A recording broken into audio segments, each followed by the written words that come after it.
Existe um segredo guardado nas páginas mais antigas da história humana, registrado no 4º capítulo de Gênesis, que revela a verdadeira origem do mal que assola o coração do homem.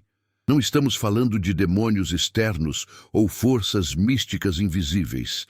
Estamos falando de algo muito mais perturbador, algo que nasce dentro de nós mesmos. E tudo começa com um homem chamado Caim, cujo nome em hebraico, Caim, significa posse ou aquisição. Já no significado do seu nome, encontramos uma pista profunda sobre sua natureza. Uma alma marcada pelo apego, pelo desejo de controlar, de possuir, de conquistar através do próprio esforço. Mas o que realmente aconteceu com Caim? Porque o primeiro filho de Adão e Eva se tornou o primeiro assassino da história? E mais importante, o que essa narrativa antiga, confirmada por milênios de tradição e estudada por teólogos, arqueólogos e estudiosos da psicologia humana, pode nos ensinar sobre a natureza do mal que ainda hoje se manifesta em nosso mundo? Para compreendermos a profundidade dessa história, precisamos voltar ao contexto cultural e geográfico daquele tempo primordial. Estamos falando de um período logo após a expulsão do Éden, quando a humanidade experimentava, pela primeira vez, as consequências da separação de Deus. Caim e Abel nasceram em um mundo já marcado pela queda, já tocado pela dor do trabalho árduo e pela consciência da mortalidade.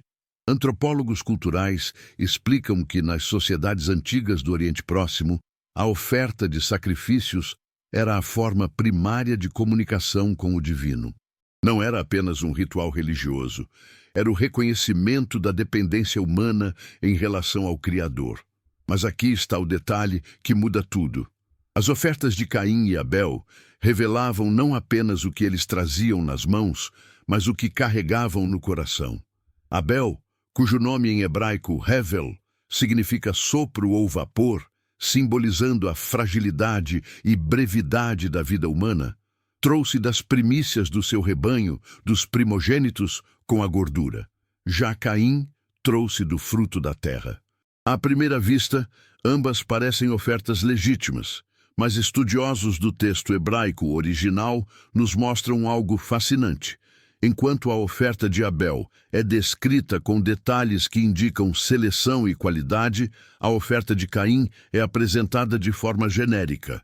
Abel deu o seu melhor, Caim deu apenas o que tinha, e Deus, que vê além das aparências, que enxerga o coração, aceitou a oferta de Abel e rejeitou a de Caim. Mas por quê? Porque a oferta não era apenas sobre o que estava sendo entregue, mas sobre a disposição interior de quem entregava. Abel ofereceu com fé genuína, reconhecendo sua dependência de Deus. Caim ofereceu por obrigação, mantendo seu coração fechado, preso à sua própria autossuficiência. E foi nesse momento de rejeição que o mal encontrou sua brecha. Imagine por um momento o que Caim sentiu. A dor da rejeição divina, o peso esmagador de não ser aceito por Deus. Mas aqui vem a revelação que muda tudo. Deus não o abandonou naquele momento crítico. As Escrituras registram que o Senhor perguntou a Caim: por que você está irado? Por que seu rosto está abatido? Se você fizer o bem, não será aceito? Mas se não o fizer, o pecado jaz à porta, desejando conquistá-lo, mas você deve dominá-lo.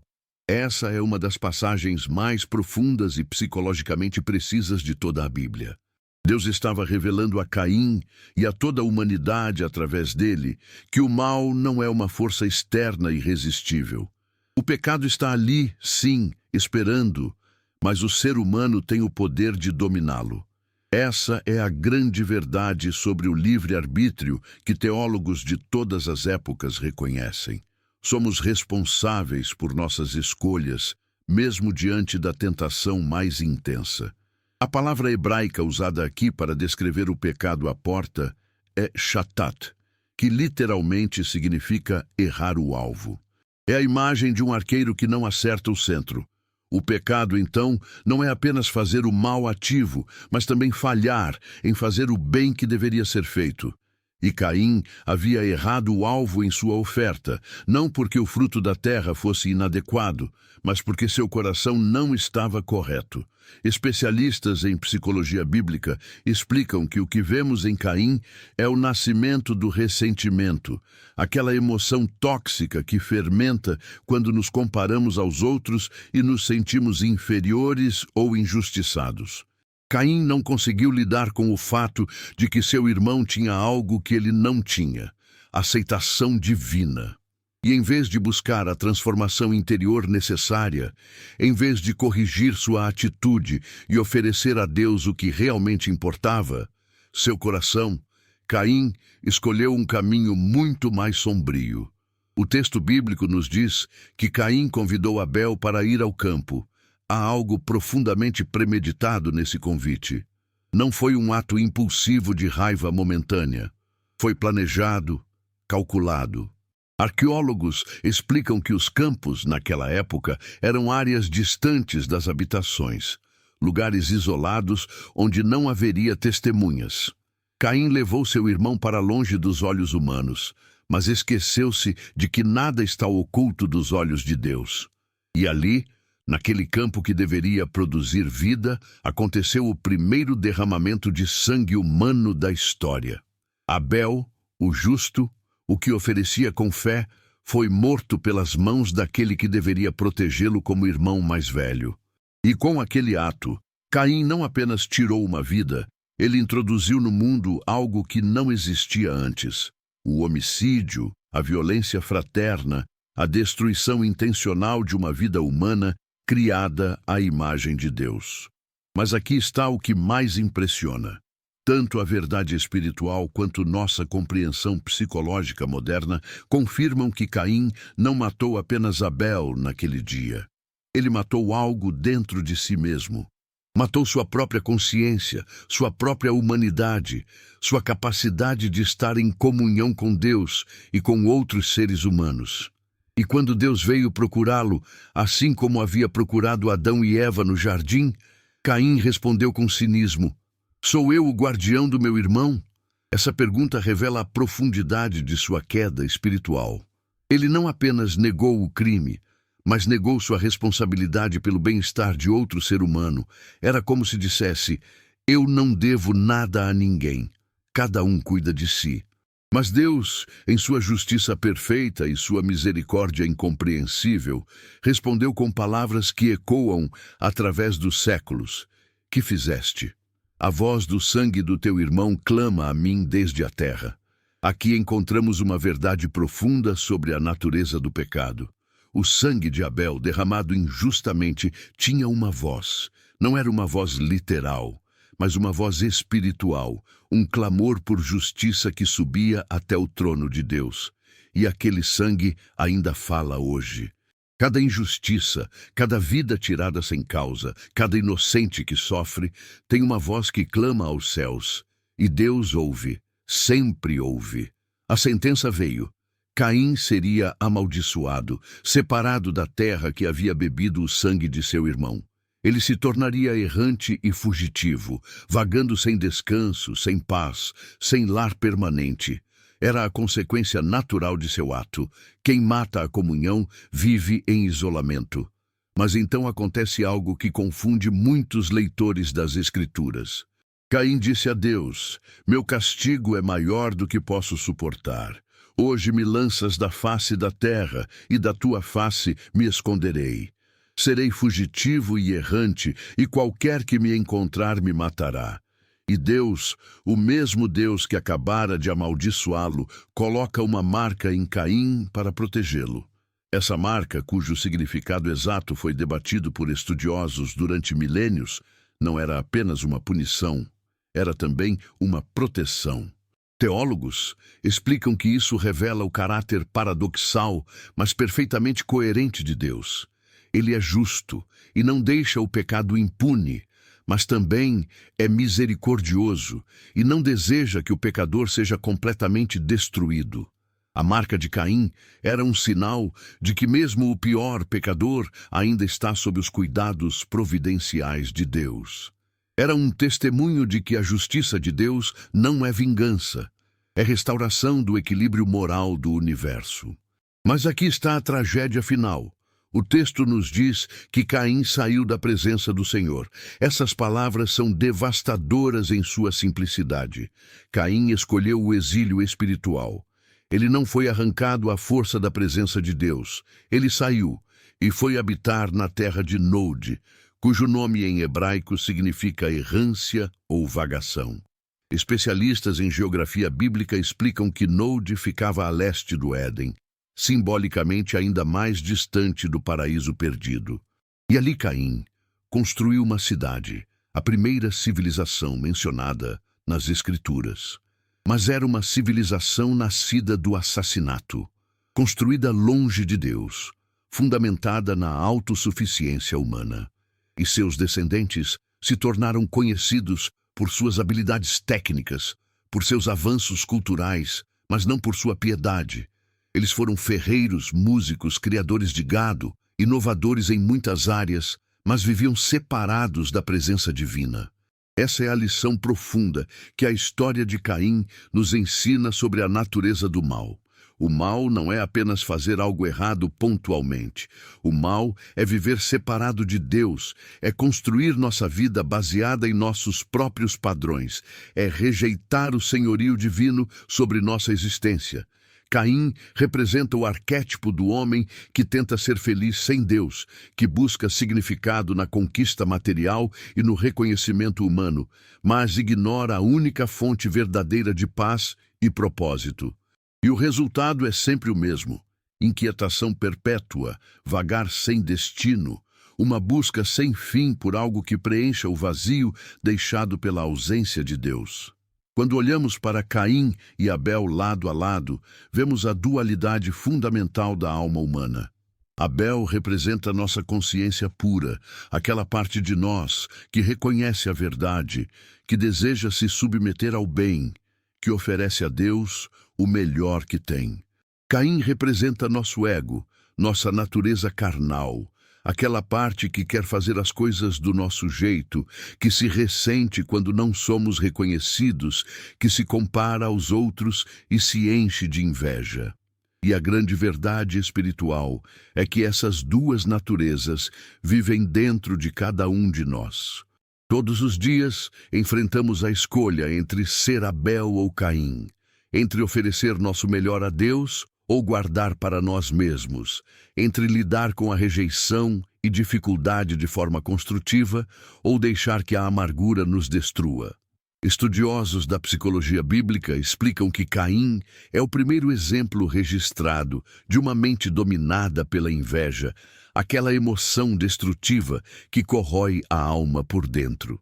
A inveja é diferente do desejo legítimo de melhorar ou ter algo bom.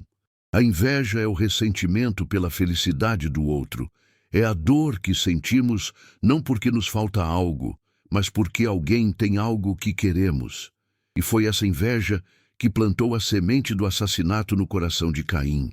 Ele não matou Abel apenas porque Deus aceitou a oferta dele, mas porque não conseguia suportar ver seu irmão sendo abençoado enquanto ele se sentia rejeitado. E quantas vezes vemos esse mesmo padrão hoje? Quantas amizades são destruídas? Quantos relacionamentos familiares são rompidos?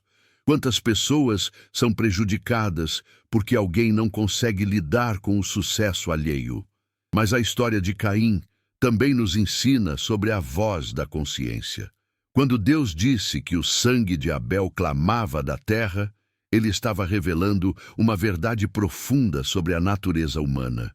Não importa o quanto tentemos suprimir, racionalizar ou fugir, o pecado não cometido deixa uma marca em nossa consciência.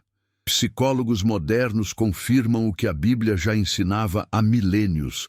A culpa não confessada e não resolvida é uma das fontes mais destrutivas de sofrimento mental e emocional. Caim podia fugir de seu irmão morto, podia fugir de sua família, podia fugir da terra que conhecia, mas não podia fugir de si mesmo. A voz do sangue de Abel não estava apenas clamando a Deus, estava ecoando na mente de Caim cada momento de cada dia pelo resto de sua vida. E aqui descobrimos o verdadeiro segredo que envolve Caim. O mal não é uma força externa que nos ataca. O mal nasce da escolha de nos afastarmos de Deus, de fecharmos nosso coração à sua voz, de alimentarmos pensamentos e sentimentos que sabemos serem destrutivos. Deus havia avisado Caim: o pecado jaz à porta, mas você pode dominá-lo. O domínio sobre o pecado não é automático, não é fácil, mas é possível. Requer vigilância constante, requer humildade para reconhecer quando estamos no caminho errado, requer a coragem de mudar de direção, mesmo quando nosso orgulho grita o contrário. Caim teve a oportunidade. Deus lhe deu não apenas um aviso, mas um caminho de volta. Mas Caim escolheu ignorar aquela voz divina e seguir o impulso de sua ira. Quando olhamos para as consequências espirituais do primeiro assassinato, vemos como um único ato de violência abriu as comportas para um dilúvio de maldade. A narrativa bíblica nos mostra que depois de Caim, a violência se multiplicou. Um de seus descendentes, Lameque, se gabava de ter matado um homem por tê-lo ferido. A violência que começou com Caim se tornou um padrão, uma herança maldita que se espalhou pela humanidade. Até que, alguns capítulos depois em Gênesis, lemos que Deus viu que a maldade do homem se multiplicara sobre a terra e que toda a imaginação dos pensamentos do coração era continuamente má. O espírito de Caim havia infectado toda a raça humana. Isso nos leva a uma pergunta perturbadora, mas necessária. Será que o espírito de Caim ainda domina nosso mundo hoje? Quando vemos as notícias, quando observamos a violência que permeia nossa sociedade, quando testemunhamos a falta de empatia, o individualismo extremo, a competição destrutiva, não estamos vendo ecos daquele primeiro assassinato? Quando alguém fere outro por inveja, por ressentimento, por não conseguir lidar com o sucesso alheio, não está repetindo o padrão de Caim? Quando construímos nossas vidas, nossas carreiras, nossas civilizações inteiras longe de Deus, baseadas apenas em nossa própria força e sabedoria, não estamos habitando em nossa própria terra de Nod, vagando longe da presença divina? A história de Caim não é apenas um relato antigo, é um espelho que reflete a condição humana em todos os tempos e lugares. Mas existe esperança. E essa esperança está em reconhecer o que Caim não reconheceu, que o mal começa dentro de nós, em nossos pensamentos, em nossos sentimentos não processados, em nossas feridas não curadas. Especialistas em espiritualidade cristã explicam que o primeiro passo para vencer o mal é admitir sua presença em nosso próprio coração. Não podemos combater um inimigo que negamos existir. E quando temos a humildade de olhar para dentro e reconhecer nosso Caim interior, aquela parte de nós que se ressente, que inveja, que quer fazer as coisas do nosso jeito sem considerar Deus ou os outros, então podemos começar o processo de transformação. O arrependimento genuíno é o antídoto para o espírito de Caim. Caim se sentiu mal pelas consequências de seu ato, mas não há evidência de que se arrependeu verdadeiramente do assassinato em si. Ele lamentou seu castigo, mas não seu crime. Há uma diferença crucial entre remorso e arrependimento. O remorso é sentir-se mal pelas consequências negativas que nosso pecado trouxe para nós mesmos.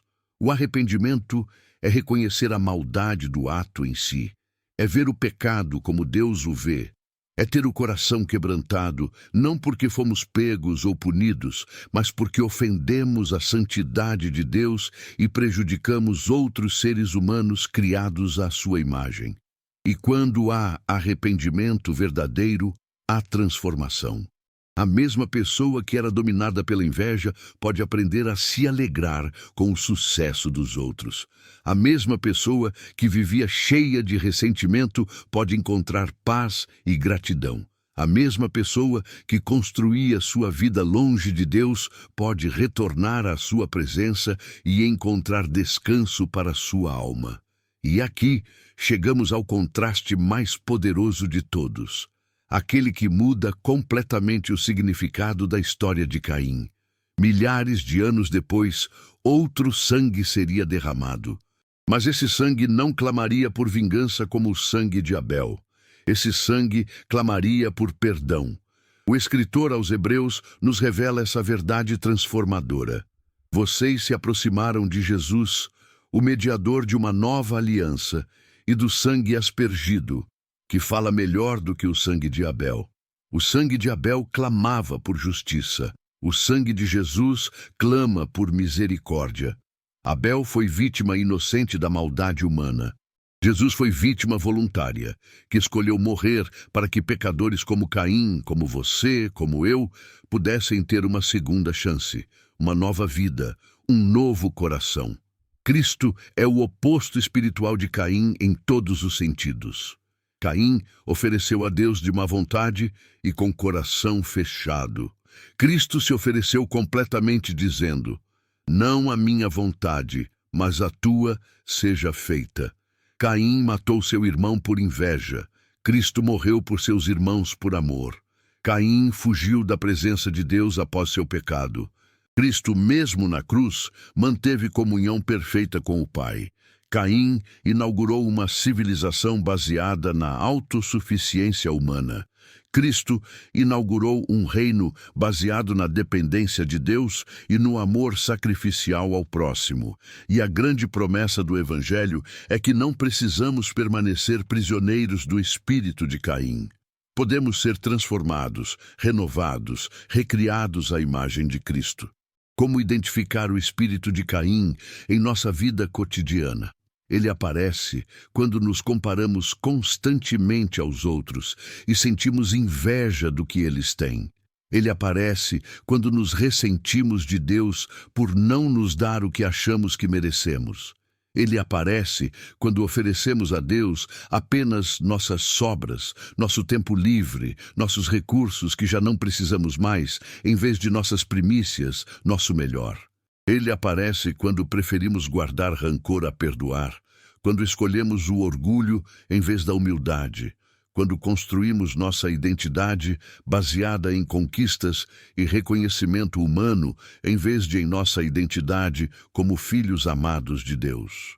E toda vez que percebemos esses padrões em nós, temos uma escolha. Podemos continuar o caminho de Caim, que leva à morte espiritual e ao exílio da presença divina. Ou podemos escolher o caminho de Cristo, que leva à vida abundante e à comunhão eterna com Deus. A cura do espírito de Caim acontece através da reconexão com Deus. Caim saiu da presença do Senhor. Nossa salvação está em voltar a essa presença.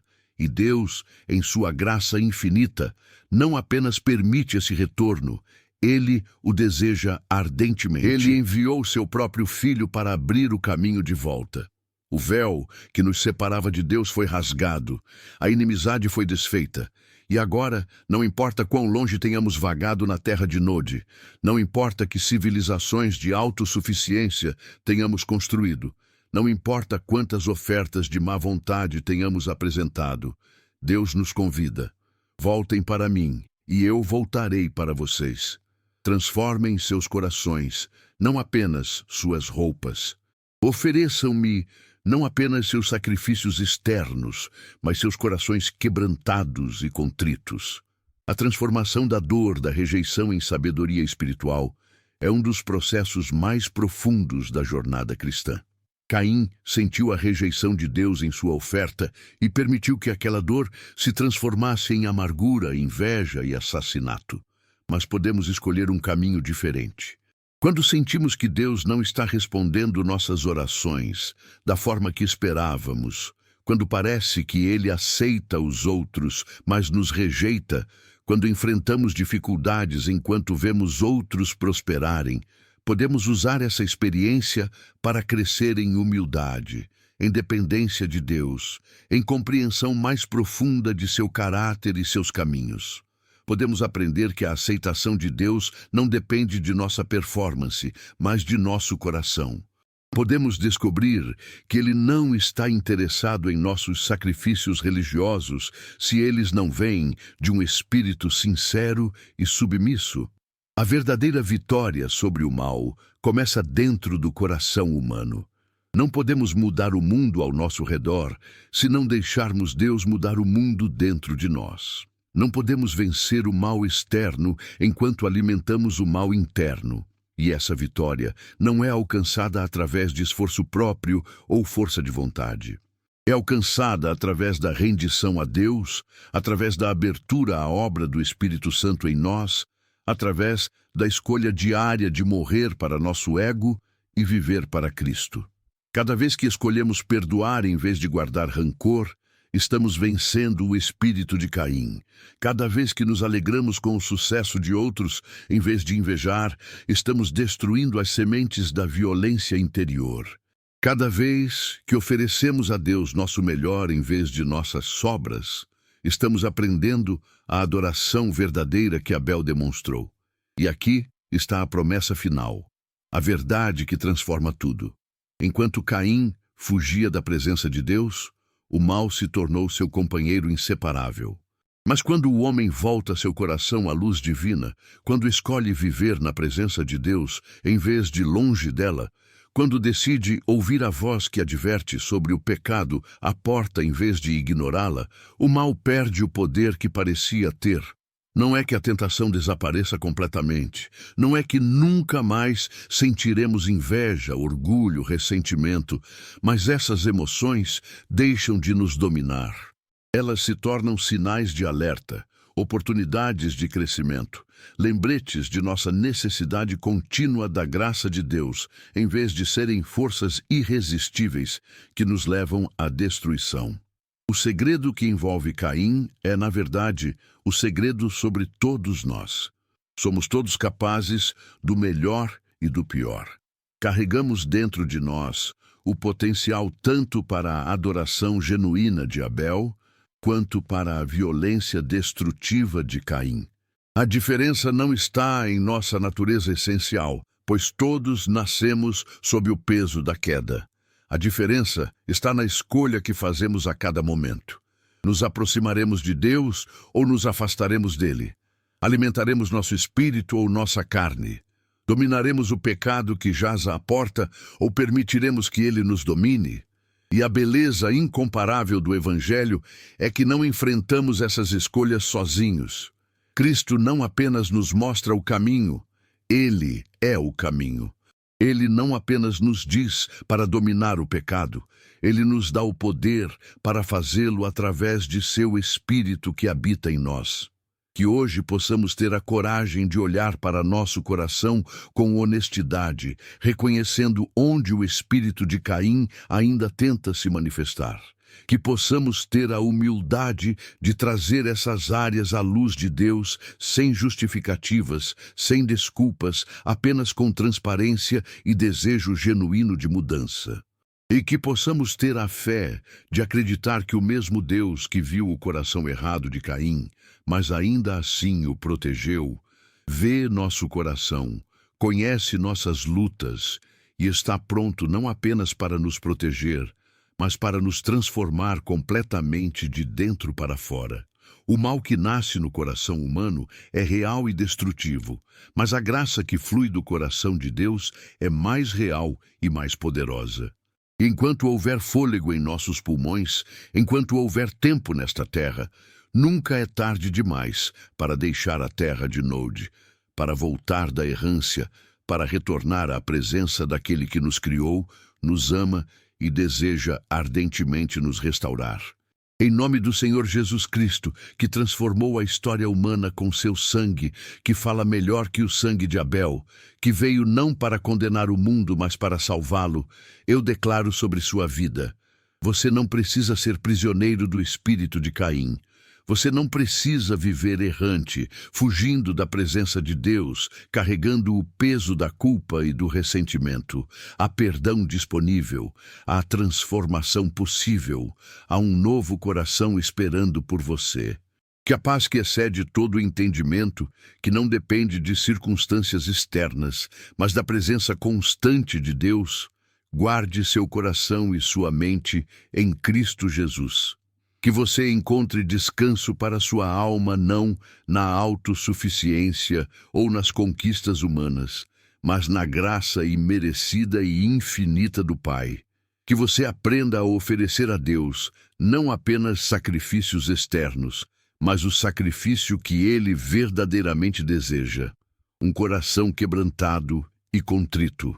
E que você experimente a alegria incomparável de viver não longe, mas na presença constante do Senhor, onde há plenitude de alegria e delícias perpetuamente. Para a glória de Deus Pai, que nos amou primeiro, que nos persegue com sua graça mesmo quando fugimos, e que nunca desiste de nos chamar de volta para casa. Amém.